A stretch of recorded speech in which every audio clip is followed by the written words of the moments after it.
Out the man inside, Pedro wasn't even watching as the engine. He went completely white and kept staring out at the sky. The first police car reached the car park over gravel heading towards them, but then its windscreen shattered, and Matt saw that the Indian who had opened the door for them was holding a slingshot like Pedro's. He had hurried down at the car and scored a district hit. The police car wheeled around and come to a halt. Suddenly the second police car straight into it, spinning it around. Both cars stalls and was still. The doors opened and uniformed men tumbled out, pulling guns from their holsters. Next to the helicopter turned and ran. Matt wondered what would happen next. There was sitting targets. The rotors still weren't turning. He glanced around and sang for cover.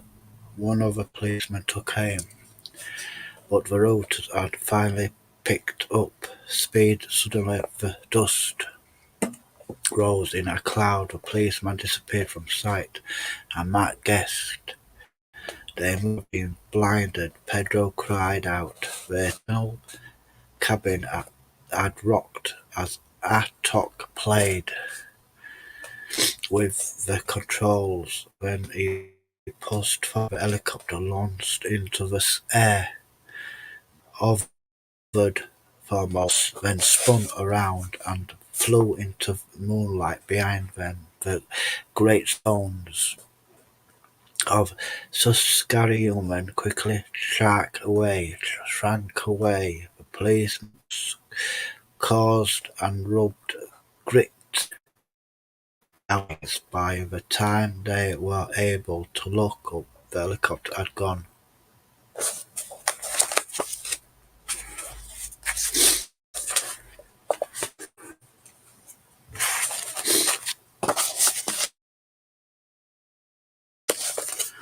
Through the cloud forest, there was no view as the helicopter droned on through the night.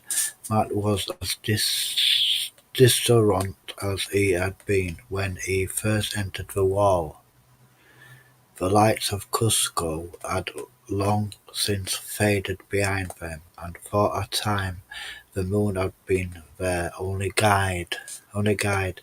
But when that had disappeared, swallowed up by clouds so thick it was hard to believe they could actually float in the air, Atok remembered, clamped over the controller's face a soft green light.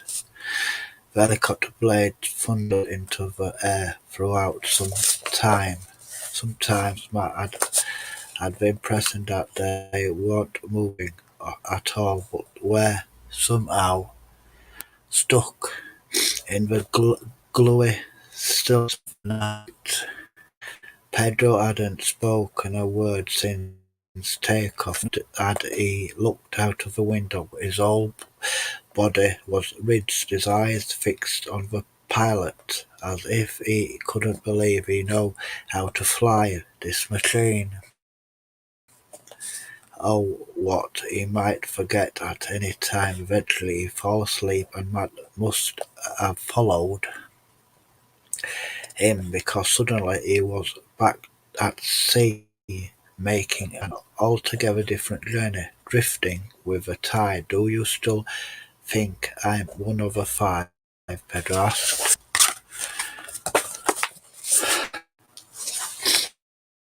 Of course. Matt was surprised by the questions. Why do you ask? I'm a stupid coward. I was too scared to get into the helicopter. I almost got us caught by the police. I'm still scared now, even I thought I'm asleep. Matt shook his head. You're not a coward, he said. If you want the truth, I'm afraid of flying too. I saw planes flying out of Lima when I was doing my juggling near the airport. I could never understand being so heavy could fly. I still don't.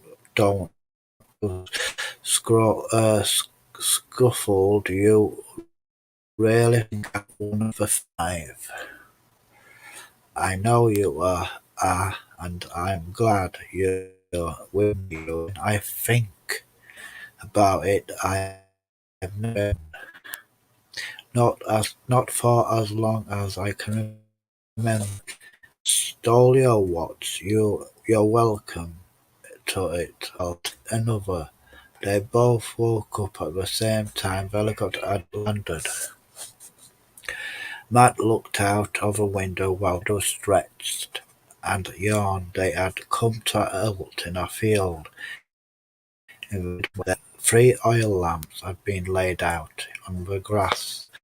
Ottock would have been able to see them from the air, had used them to know where to land, but there were no other lights anywhere. Instead, the flames illuminated a line of trees, the edge of what must be thick jungle, and slapped against the helicopter window started, but Atok had been expecting it.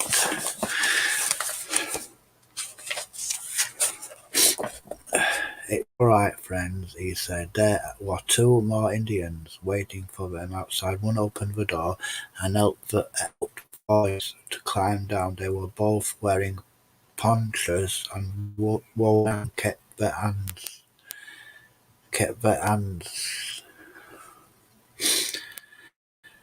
down as if unwilling to meet their eyes. It was cold outside, much colder than it had been in Cusco, and if they had climbed to an even greater altitude, he breathed in very little oxygen and made it to lungs. They were obviously high, but there the second Indian forward holding out ponchos for Pedro and him beautifully hung thread forming intricate patterns against dark green background. Matt slipped his head through the hole in the middle and let the rich material hang around him. He was surprised how effective the poncho protected him from fall. We stayed here tonight, our talk said. Travel tomorrow in where Matt asked.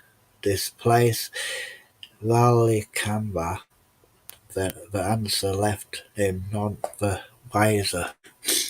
We are in Cloud Forest, Atok went on. Tomorrow we must walk up many hours, not possible to go in helicopter. So where do we make ready?